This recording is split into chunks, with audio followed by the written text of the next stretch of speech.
Hey everybody, this is Sally Griffyn, aka Millionaire Yogi, and I have the great pleasure today of interviewing one of my friends and who we've been in masterminds together.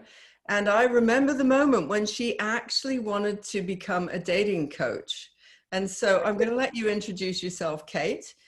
Say whatever you want, but I remember that moment. It was like a massive vision for something that you wanted to do for the planet and for women particularly, I think, but humans in general. Tell us. Absolutely. Thank you. I often work with women who are successful in business, yet anxious in love. It's a woman who has had confidence in their career, but somehow hasn't been able to translate that sort of patriarchy, masculine energy of confidence that we have to have out in the work world, in the world that as it is, to that feminine confidence that's a little softer in the sense of easy. There's not such a push. It's more like a relaxing into that confidence.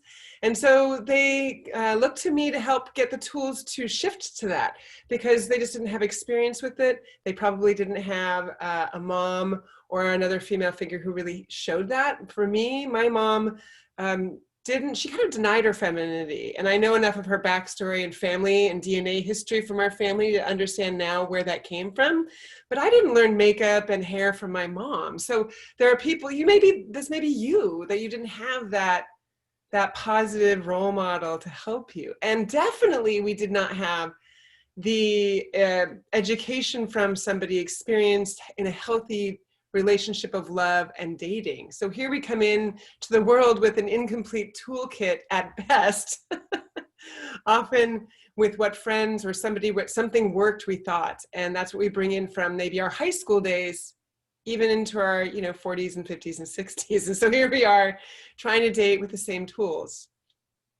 Yeah, fabulous. So you had set out a few key points that we're going to have a conversation in the flow, and I'm going to speak into that as well. But one of the things that you talked about, which I think would be a good starting point, is how do you, like stage one of dating, like let's go through that stage. Well, yes. So the first thing that I often see, and I often work with women, they're highly intellectual, and they're trying to figure out why things aren't working in their head.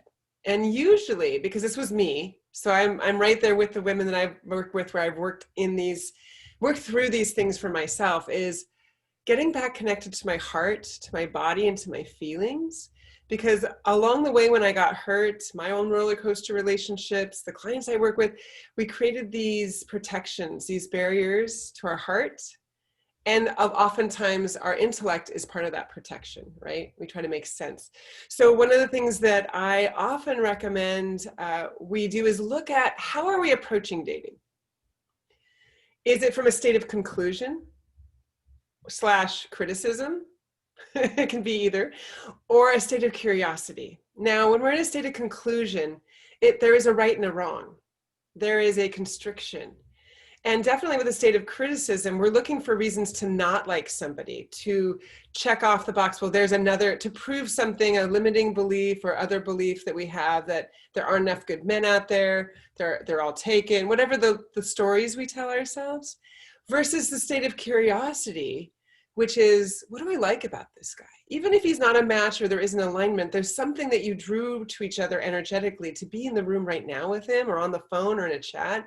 What do you get to learn about yourself? Because if you're not liking what's showing up, instead of rejecting that information, that feedback we get to say, what's going on with me with that? Am I inconsistent? If they're being, inconsistent messaging, where am I inconsistent in my life? Where am I 1 foot in, 1 foot out in dating? Oftentimes women have that. They're like, well, I'm going to try it out but not really be committed. Well, you're going to find men that way. That's who's going to show up, right? So being in a state of curiosity actually brings back us into a state of play, a state of joy, a state of awe, of innocence in some way, and wonder, kind of childlike wonder. I mean, when we think back about how we learned before the age of 7, it's through play. And there's something beautiful and present about playing in the idea of dating and being about the present. And it's not about worrying about the next date or the next 10 years, the future tripping about what might happen, but does this feel good now? That's enough, because we really only have now? Wise words. Thank you. Wise words. Yeah, no, it's so true. And I'm on the dating scene right now, so it's a great reference point to just see what I get into, where I'm actually Elspeth, who's also speaking on this, and Freddie. She Yeah. pointed out, and I promise you, Elspeth, I will not say these things again, but it's a good point, because I had a dating comedy, black comedy routine going on last year. I mean, you couldn't have chosen the more bizarre, and I will say bizarre. It was either at the end of pervy or sort of military, like it was the most bizarre. And so I have this, I gave an end to that. I said, I'm never going to do this again, right? It was just one after another of these extreme, bizarre experiences. And Elspeth was saying to me, but that is you. Yeah. And, The mirror, right? And that's hard. yeah, because I was like, oh my God, like, I had a moment when she said that, and this was also on an interview for this show, where what I could say is that the experience of the level of pervo or the military guys, which is just, so out of my realm. But what I could say is that they were absolutely 100% unavailable to me. So I could acknowledge afterwards that I had created these guys that I could say no to. Yeah. Just like a checklist of like, no frickin' way, like that level. So I had a break. And in that time, I've been working with a tantric healer for a year and more than that. And it's all about the heart. It's all about the curiosity. And so I've had some really good dates this year, right? Yes. And it's still not landed with somebody who I really want to take to a next level, but they've all been good. Yeah. And you need to identify, it helps you hone that. Like, one of the things I work with my clients with that really is about, it's not about band-aids and giving you just lines to use, because that's just a top level fix. We're not trying to fix you. We're trying to give you different tools to be able to express your authenticity that's still in there, always has been, that oftentimes we hide or we don't want to let out because we're scared of getting hurt. So it's really about giving people that avenue, that way to get and speak and share who they are. And in situations like, for dating, it's like, what can you identify that you love about somebody on the date, even if they're not a perfect match, or that they're so passionate about what they love, even if it's not what you want, and you want somebody with passion. Maybe I work with my clients to identify their core love values. And when we do that, and that becomes the umbrella, then we get to say, how are you seeing that show in men? Because there are many different examples and ways that can happen. I've had an example with a client who accepted a first date with an insurance salesman. Now everybody wants to make up a story about that right now. It's like boring, like this whole thing. And because she was working with her love vision and had a good conversation, and then went on the date and asked these curious questions that we can talk about too.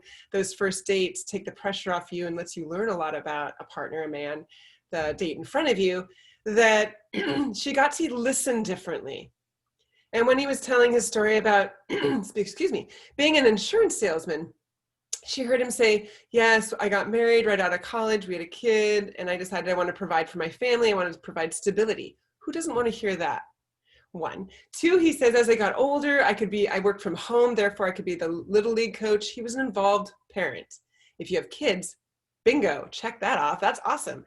Three, he said, when my children were finally older and my wife was like wanting to do something on her own, I was able to be home so she could follow her vision for her career and figure out what she wanted to do. Check three, like supports his wife no matter what. Like that's a whole like depth that you might miss. And you may never have seen your values being displayed in that way because everybody will enact them differently. So we need to listen differently for what we're looking for. And when we have that, we leave the curiosity open to not be right or wrong and fit like this, a needle in a haystack kind of seeking, but rather there's lots of ways in which alignment in your life can happen if you're listening differently to men. Yeah. And your partners in general. This works for men and women or, same-sex couples, I think, too. It's that same energy. Yeah, of course.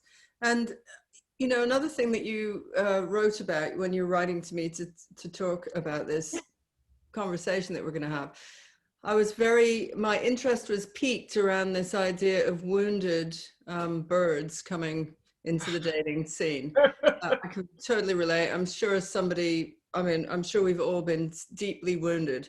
Yeah. And I was a train wreck many years ago after a heartbreak, you know, and I couldn't date. Like, I just couldn't do anything for 5 years after Yeah. that. There was a period of time, it was just awkward. And yet prior to that, I would walk out of each relationship. I was the one that made the decision to end them. And I would also be the one that I'd just imagine next, like it's going to be better next time. It's going to be a better mix of what I get and how we work together.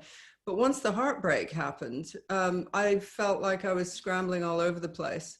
Yeah. So speak into that space for those of you who are a little broken right now. Well, you're not really broken, but yeah. Hurting, suffering, right? Yeah. Yeah. Well, here's the thing is that, and I did this too, so I'm speaking from where I came from, and maybe this will speak to you too, Sally, and to anybody else here. When I intellectualized, I didn't really get to allow myself to feel in the nooks and crannies the grief of what didn't end up happening, the dream that didn't happen. Now, it doesn't mean I need to dwell on it for years and years, but instead of me going, well, he should have, and he should have, and he should have, and projecting, that's actually not spending time with me. That's deflecting the work that I get to do inside. And it's scary. And I meet women after women who do this because it's just like, it's very common. So it's not something somebody should beat themselves up for. It is very common and makes sense because it's a protection. You know, our monkey minds, our primitive minds are trying to protect us in some way, but we have to be our wise selves and go in there and do the work. So allowing us to go into the grief and then ask the hard questions that are the beliefs, like, am I not lovable? No, but you get to feel it and sit in it and feel through the feeling to really break the limiting belief down. And when we get to those feelings of grief, like, I'm really sad I didn't get to create this other place, this, you know, wonderful life with somebody, whether it's divorce or a long breakup or whatever it is. And we have to feel the grief and then release it, because only then can we transmute the suffering into the gift. You know, I've been married twice and I learned a lot. And the gift is, I learned what was beautiful. I learned what was amazing about those relationships. And I learned what I don't want. And I also learned what I don't want to be in relationship, first and foremost, where my part and my accountability and responsibility was, and the activations and the patterns that I didn't even know I was going to play out, that was my family patterns that were handed to me. You know, we all have those, that I got to unravel and get to commit to not following through and having those happen again. And really the secret for that is, if anybody can take just one thing away from this interview, is if you can catch yourself in the middle of creating a new story. There's the old stories, maybe those beliefs, those unconscious agreements we made that we get to work on that are deeper, but there's one, we make up stories all the time and beliefs and secrets in the moment. The moment we're activated or bothered by something, we go, he must really not like me. He's gonna abandon me. Whatever the things are happening quickly in your head. And we get to stop and say, wait a minute, where's this story coming from? And what is the story I'm making up about this? And the way to release the secret, even in dating, is to say to somebody in the present, all I want to do right now is get upset with you. And the story I'm making about this is that you really don't care, that you're really not listening, that I really don't matter, and it's triggering a whole lot of things for me. And even if you don't know what those things are, it's like, say the present, release the secret. The secret only has power in silence. And it's vulnerability right there, because what we get to do with our partners for real intimacy is reveal our experience of learning about ourselves in the moment of experiencing that learning. Not, it's all figured out, tied up with a bow in a package that we hand, I'm going to explain my feelings now. You know, no, that's not the moment. It's, I don't even know where I'm going with this right now. And that's vulnerability. And they want to, you know, your partners, if they're really supportive and you get to learn this, they're going to go, oh, baby, what can I do for you? How can I be here for you? You matter. I'm going to listen, and that's going to show you that you matter. Yeah, and I once had the most amazing, he wasn't a coach exactly, but it was in Landmark, and he was a Landmark forum leader. David Sy, no, not David Sy. Oh no, Ure, that's it. I knew it had a very short ending. Yeah. David Ure, one of the most brilliant guys, and he said, we humans spend all the time not asking the questions that we want to ask. So it's all about this deflection of, you know, if you're thinking like, oh, they want to see a whole bunch of other people, ask the question, but we don't. And he said, if you can shift this to the landscape, imagine standing on the top of a hill and looking out across this landscape, and wherever there's a question, put a little flag, and that is your go-to place, and ask all those questions, like as if it's this landscape. And it was a way of living your life. Absolutely. And this is the same with dating, because if you're not sure what, like, clarity offers freedom, and we can create clarity in dating. You know, we have a first date. One of the things that I say that's the easiest thing you can do in a first date is be interested, not interesting. If you're a woman or a man of value, you don't have to prove who you are by pushing out your story on somebody on a date. You're showing up knowing that you're of value and you're looking for an alignment. So you get to ask curious, open-ended questions in a way that incites story from your partner, your date. And then they get like, so tell me about your family. Where are you in the, like, what, are you the oldest? Do you have brothers and sisters? Oh, tell me about your parents. Oh, do you get along with your mom? Big question you should ask, right? If you're a woman. Men, how do you get along with your dad? It matters. And oh, if they've had a hard time, it doesn't mean you're marking them off the list. You're saying, so how do you deal with that? That must have been really hard. That's you connecting. And then they're going to share if they've worked through it. I mean, men are very vulnerable.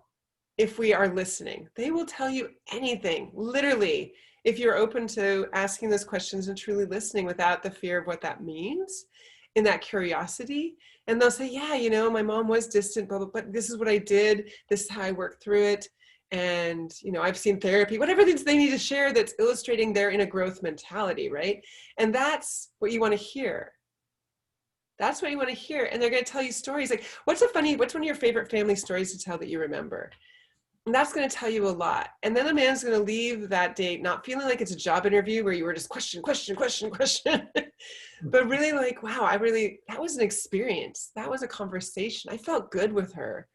I want to know more. And then be prepared before the first date, saying, if he's going to ask me out again at the end of the first date, when am I available? So I can be really clear. Because I often get this, where at the end of a first date, a man will say, I'd love to see you again. Would you like that? And a woman will say, yes. And then they go home and then she's spinning. What's really going to happen? I don't know. Now I don't know what's happening. Like, well, take care of this.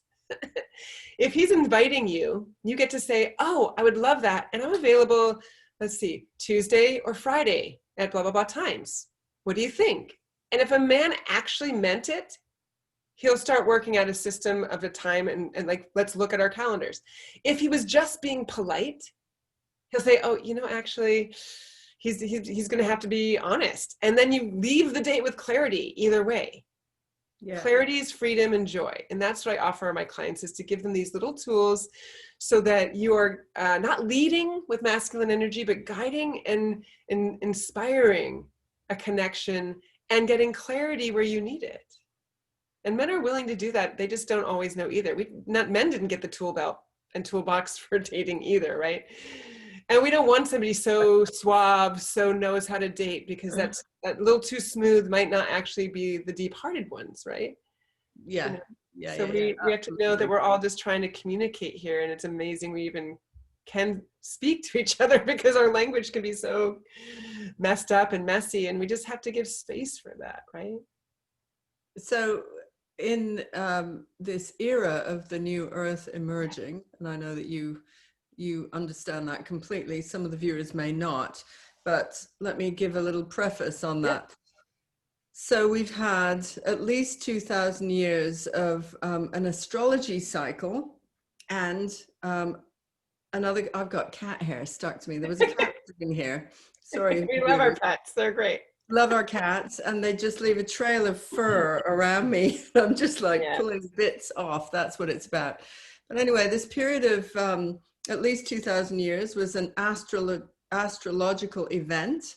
It's also very much aligned with a patriarchal structure of knowledge that we were, as human beings, learning. And it was all about learning control. It was learning about mass gatherings. So you can think about the things that came out of it: corporations, big banking structures,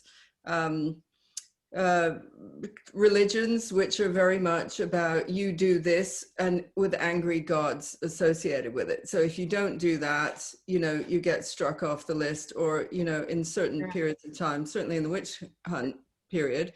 Yeah. And it was all about women, you got killed. So we've come out of that, but there is a very limited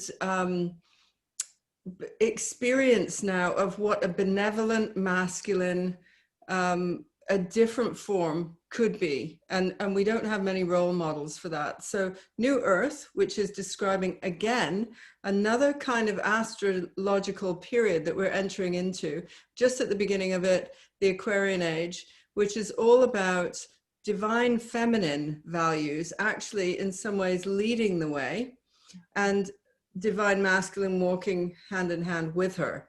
So there's a lot of equality. There's a lot of these ideas of invitation, connection, collaboration. That's the feminine.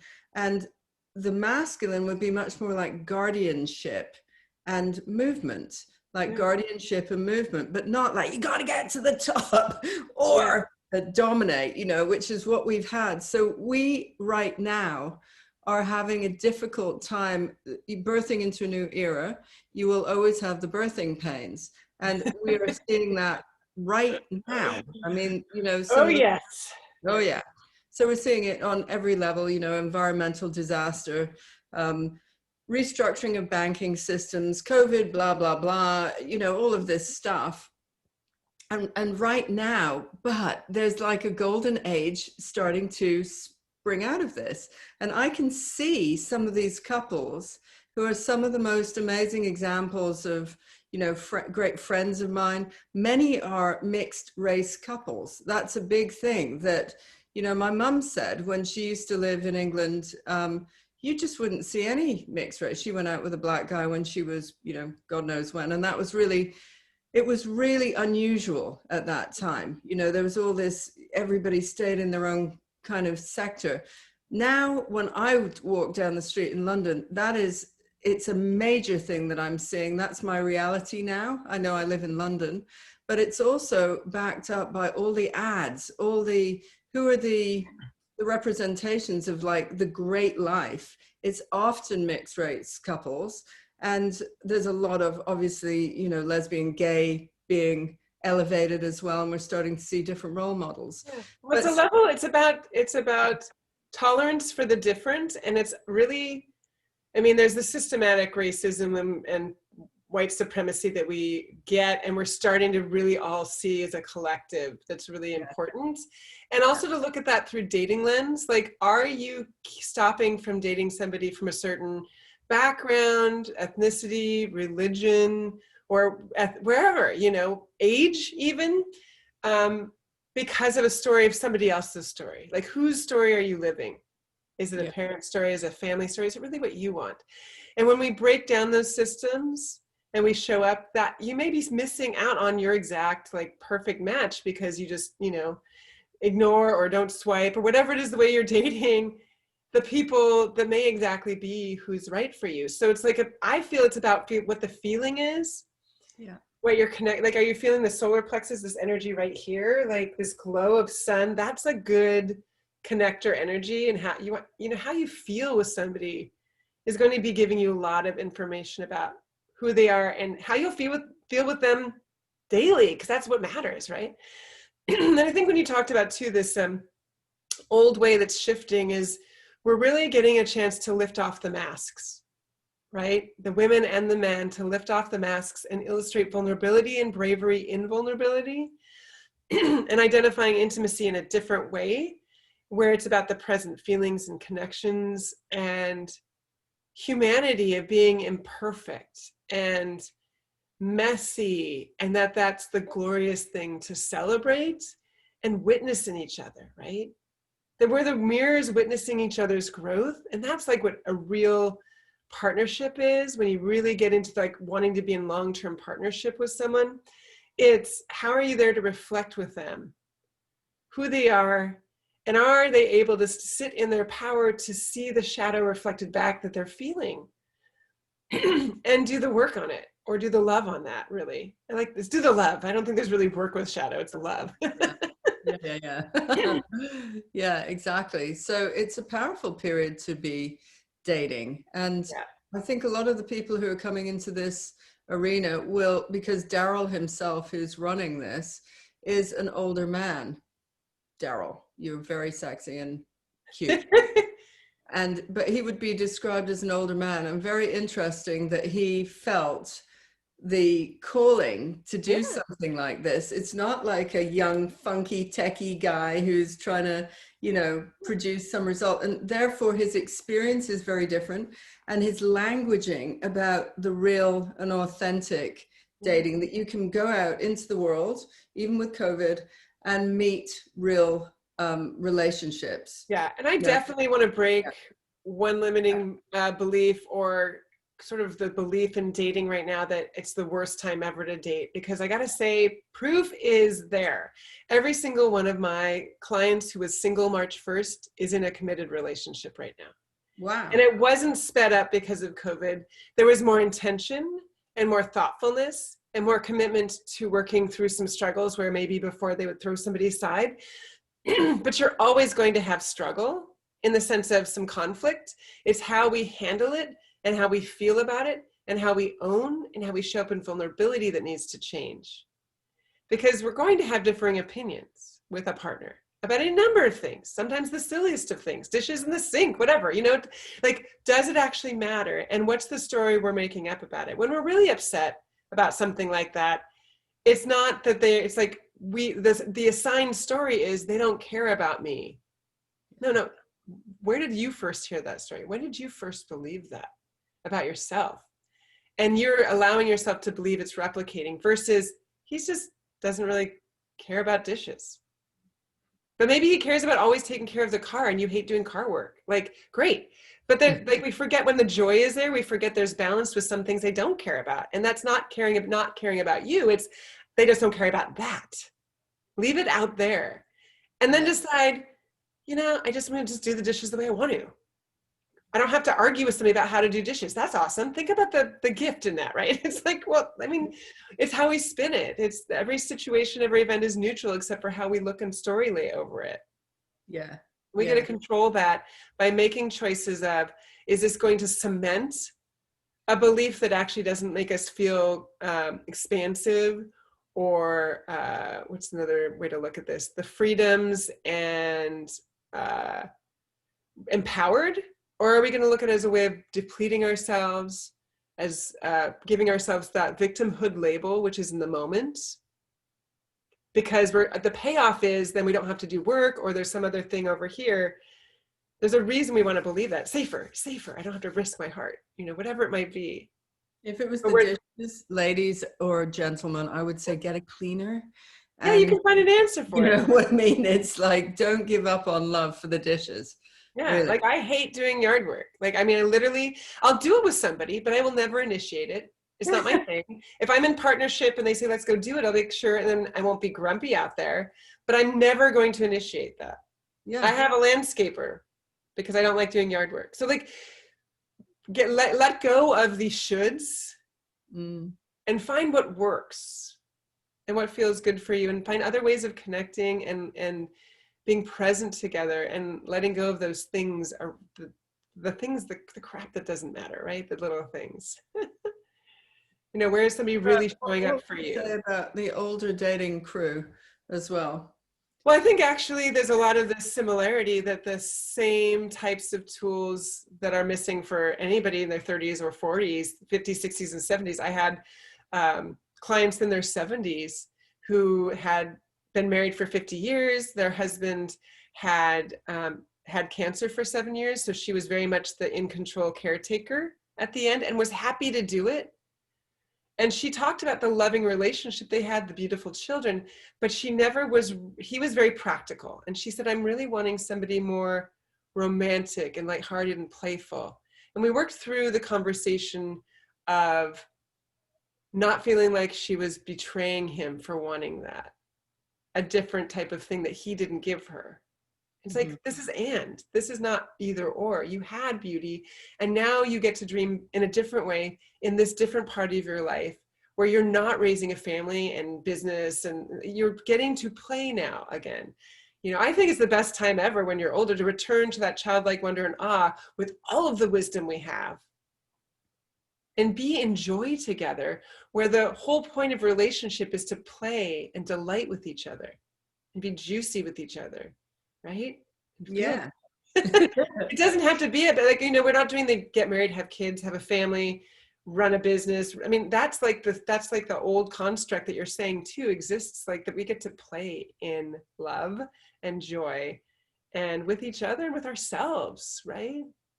Pleasure for pleasure's sake. That's great. Yeah. And it's a great era, I think, because when you're younger, you often, I know in the 30s, it was just, a lot of my girlfriends would eye up men. Basically, are they a good father? It wasn't, are they, you know, are they good for me or anything like that? It would just be tick the box. Are you a good father? Baby making machine, because it was so urgent. They were just so urgent in the 30s. And, you know, as you get older, it's like, and those relationships fell apart, many of them. They were there for that period of the baby making. And then they got the divorce. Well, I think if we just see this as part of the life cycle sometimes too, rather than as a failure. Yeah. And then we're evolving, and sometimes we evolve together with somebody, sometimes we don't. And some of them, like I had definitely had a karmic relationship where I learned an intense amount about myself and my own shadows, parts of my shadow, and the things that were coming up, and how, you know, I had an agenda, like, you know, and the truth is, when somebody is mirroring to you, often unskillfully through, you know, arguments, if they're saying, you know, you always have to be right, we always have an agenda, why are you being so passive aggressive? We want to be defensive, but there's always a grain of truth of care. It's just delivered poorly because we don't have the skills. And sometimes being told that isn't what's going to happen to help you learn it. You have to actualize it yourself, right? So sometimes it's hard when a partner can see what's right under your nose, the blind spot, but you don't have that knowledge yet. So there's a way to dance with that, I think, in relationship, and be tolerant and supportive when we see the thing our partners are struggling with, right? And if you can listen for the grain of truth, like I did that after being hurt a lot. And then I listened, I'm like, oh. And I had to actually look up the definition of passive aggressive in the dictionary, because I was like, what am I missing? And I had been totally denying the second part of the definition. And for me, everything I was doing with that kind of twistedness was well-meaning and well-intended, because I didn't want to cause pain. But it was still passive aggressive. And I just was like, oh my God, it was like a light bulb. Oh, but the conversation was just so headbutting, right? That I wasn't listening for a long time. And I created the suffering by not allowing myself to listen to possible truths and the grains of truth. And you have to be really ready to hear that and not take it woundedly, right? This is where you take the suffering and transmute it to the gift. And we decide how much we're allowing ourselves to stay and remain in suffering. So I think we need to do the grieving within and let go of the projecting about suffering. And that can transmute into the gift of, I have resilience in these ways. I now have new tools. I have the wisdom of what I know not this. The not this is a big lesson, right? All of these things that are not this, that I don't want this, is just as powerful as the this list. And how it came about, or how it replicated something from family history and dysfunction that allows me to heal it. right? And to know we're going to push buttons with each other in relationship, no matter who our partner is, because our purpose is to help each other heal ourselves. To not be responsible for each other's feelings, but to be supportive of what's going on. So important. Yeah. And if we can stand grounded in ourselves and be vulnerable in that, amazing evolution can happen for yourself and in partnership, right? Then you're each other's cheerleader. Absolutely. Yeah, no, and I wanted to, so before dating, Yes. I've just met the last matchmaker in Ireland, who Yes. is literally, so this is his book, Willie Daly, The Last Matchmaker. And in Ireland, there was an old tradition where I was over in Ireland recently just for a little holiday, and he created this, but it's been his father, his grandfather, the grandfather's father, like that lineage of men actually, who've gone all the way back. I think it was down to 1830 or something when it started.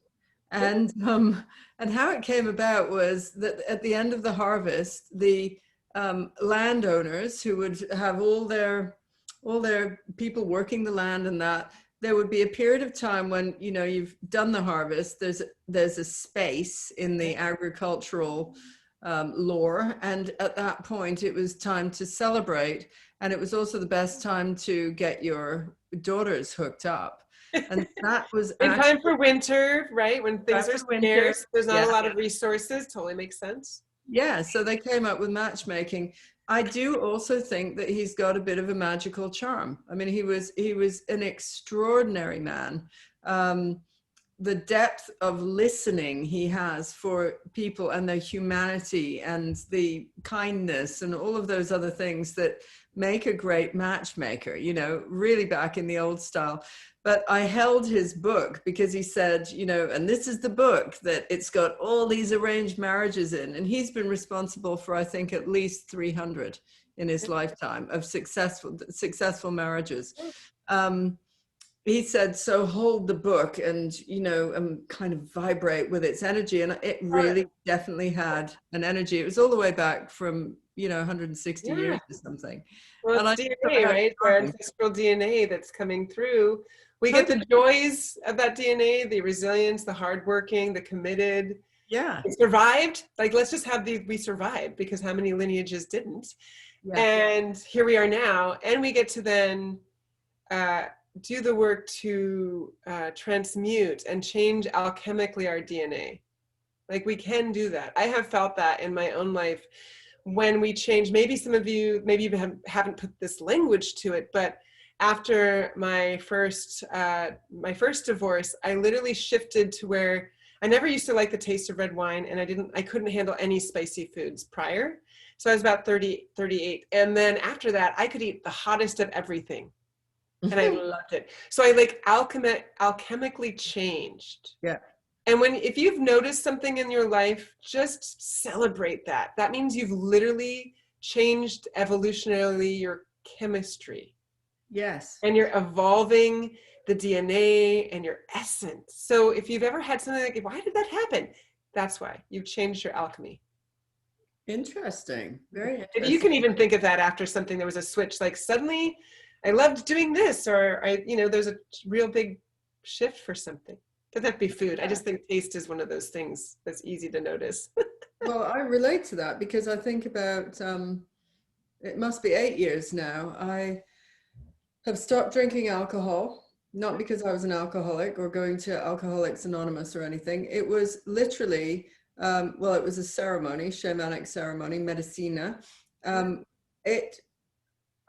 poured out a beautiful glass of Sancerre because that was my thing afterwards, a couple of days later, and I loved the look. I loved the smell. It wasn't nothing like that had happened. And I just thought, oh no, I haven't, it's a no. And the same happened with coffee. I've had massive taste shifts actually, but also some of the most— I'm not surprised, Sally. Not surprised. And it's like, and of course, my friends who loved my socializing ways, because I am so social, And I said, it's okay, it's fine, like not a problem, just carry on. But actually, it's altered the way that I even hang out. It's altered even the way that I connect with people, because, you know, after a while of sitting around, you know, the way we could and just talk nothing over a glass of wine, I am less inclined that way now, because the substance isn't doing its thing on me anymore. I just think it's very interesting, these phases of life and also phases of taste.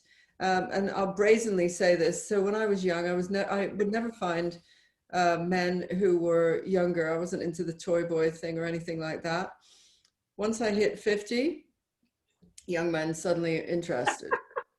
And I am too, but I had to get over this thing of like, whoa, that wasn't my, that's not the way that I used to be, you know, somebody who was sort of always interested in young guys. That was never my thing.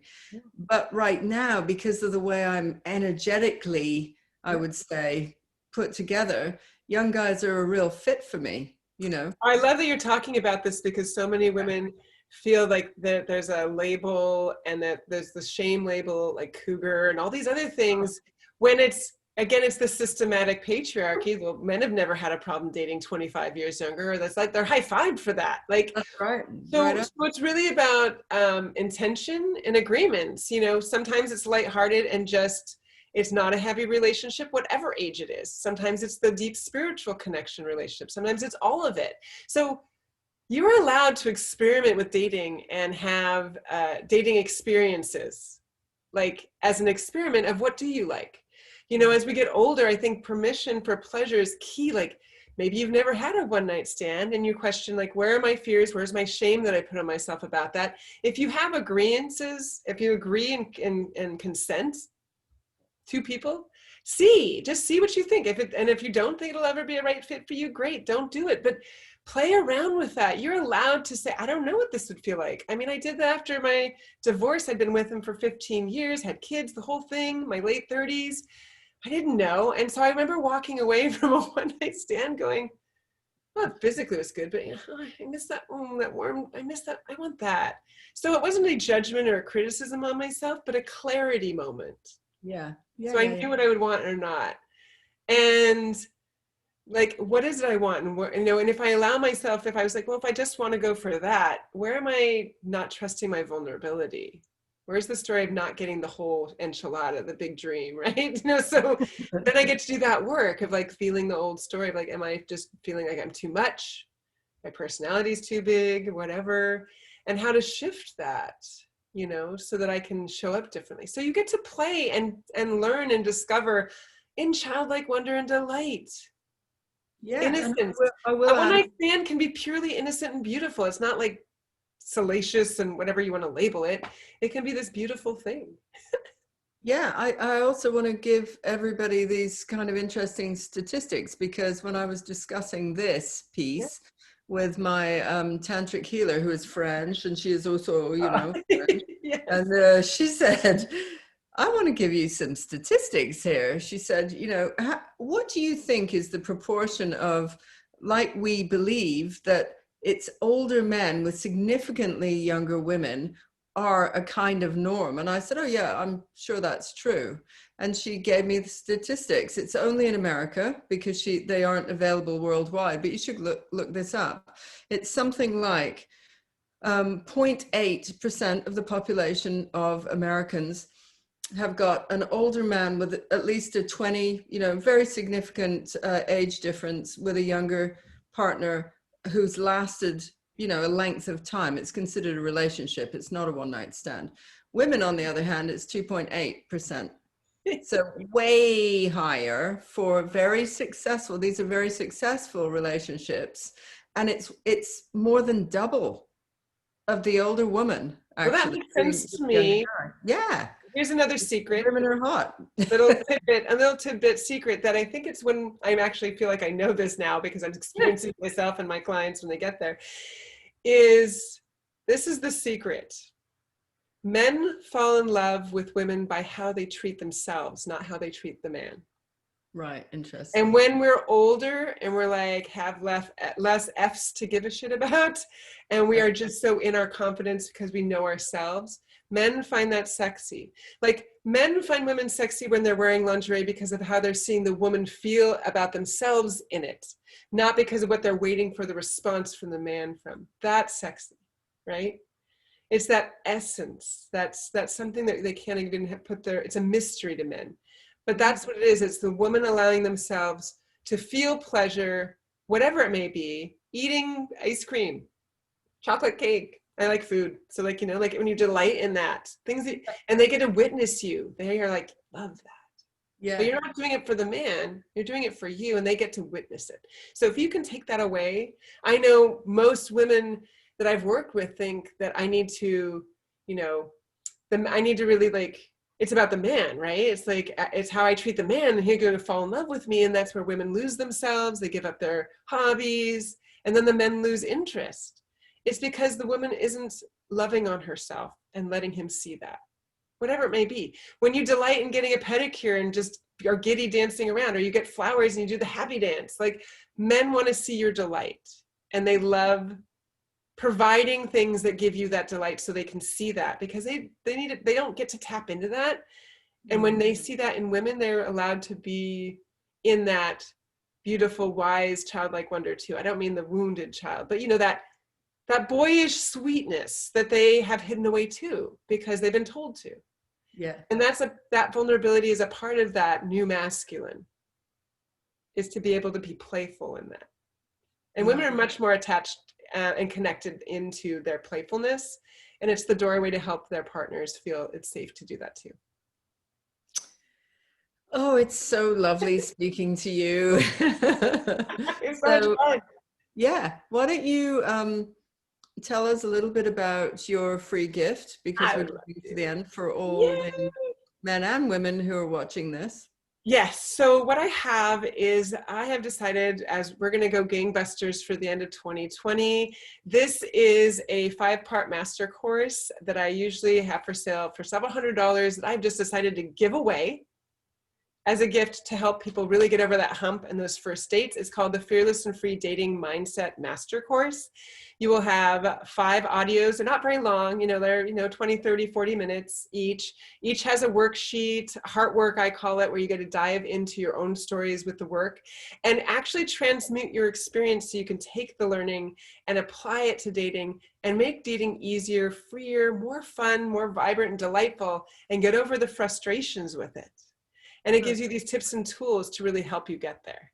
So I'm super excited for you to hop over, get that free gift, and start really, it won't take you much time to really tap in and have that alchemic change by doing this work. I really just want to give it away for us to really, knock 2020 out of the ballpark, and where you get to say at the end of this year, something really changed for you, not for the worse, but for the better. Oh, wonderful. That's so generous and so beautiful. I'm so So excited. I encourage all of you to go and do that. And then shall we wrap with 3 insights, tips, Yes. magical words? Oh goodness, yes. We didn't even get to talk about the like the 10 my fearless and free dating principles I have for men and women, but I'll give a couple of them. And this Okay. is going to work for men. I'll give you both sides of the same coin. For women, here's to help you with stay sane. A date is not a date until you have a time and a place. It is just window shopping. So just let go if he says you want to go out. And if nothing comes of it, don't assume, don't make a story up about it. Just know it's not a date, and you don't hold that space open unless there's a place and time. Other side of the coin, men, if you want to date with her, set a place and time. Otherwise, you're just window shopping, and she's going to make other plans because she's a life, and she should. But commit, show up with clarity, men. Women really want clarity because that creates safety, which allows them to be vulnerable with you. Consistency and clarity. And you can offer that by how you show up. And it means taking a risk. Men, it does. And women, you get to show up vulnerably and take that risk, right? By opening up. So that would be one tip. I think another one too is it's never about you until it's about you. Meaning anytime you're activated Or if somebody else is activated and they're upset, it's about them. But when you're activated, it's about you, no matter what. Like the dishes I was talking about has nothing to do with the man. It's all about you and stories we make up about it. And we get to work through that and question it. Go, why am I bothered by this? It has nothing to do with him. If we just believe that, then we can get to the deeper questions and feelings, and we're not projecting out on others, because that's our safety mechanism to protect ourselves from doing the work, because the work maybe is those questions that are hard, like, am I really not lovable? Am I really too much? Why, are people going to always abandon me? Those are the questions we get to actually ask. And like you said too, like about questions, I like this earlier, where we don't always have the answers, but we have to live the questions daily until they unravel and get answered naturally, right? So, but we have to ask those questions and feel them and sit in them to really be in vulnerability and connection and intimacy with ourselves, because that's what we have to do first before we're in intimacy with others. Great. Well, thank you so much. That's been a revelation. And just wishing everybody so much luck on this journey, an enjoyable journey that you can, be curious on. And don't always think that, I just read, my mum sent me something saying after another date that I was telling her about, and she sent me an article, and it was somebody who had been on the dating apps for years and had really she'd had a previous relationship, then she'd gone into it, and she would experience the first second of these dates as, oh my God, it's like there's no chemistry. Over and over. We didn't even get into that, but yes, that's a stated conclusion. Yeah. Play it safe, and the payoff is she doesn't have to open her heart to anyone. Yeah, but then she did, and she suddenly met this. She was about to, give up. So my mum sent me this card saying, "Don't give up," and I'm like, "I'm not going to, Mum." And we have to remember too that our next partner, and I like to say that because we don't know, maybe it'll be for the rest of our lives, maybe not, and it's okay to be on the journey, whatever it is. Yeah. But they're on their journey to get to you too. Yeah. And if they're not ready yet to meet you, they're doing their work to get to the place where you're supposed to cross paths. Yeah, exactly. Beautiful. Well, I think we can end on that beautiful note. And thank you so much. It was a wonderful conversation, and sending you all, everybody out there, so much love on this journey and excitement. Namaste. Thanks, and you can be in touch with Kate directly from the page that she's on, all her connections, and follow up if you want to work with her. Thanks, everyone. See you later.